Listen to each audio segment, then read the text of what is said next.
ഒരു നായയുടെ മുന്നിൽ ഇറച്ചിയും മീനും ഒക്കെയുണ്ട്. എങ്കിൽ നായയുടെ കണ്ണ് എവിടെയായിരിക്കും?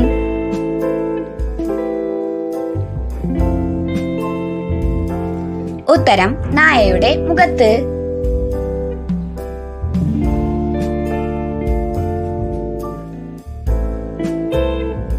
സുരേഷ് വഴിയിലൂടെ പോകുമ്പോൾ ഒരു 2000 രൂപ നോട്ടും ഒരു ഉണക്കമീനും കിടക്കുന്നത് കണ്ടു.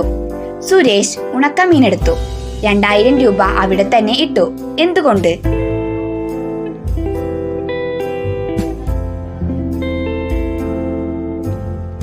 ഉത്തരം സുരേഷ് ഒരു പൂച്ചയാണ്.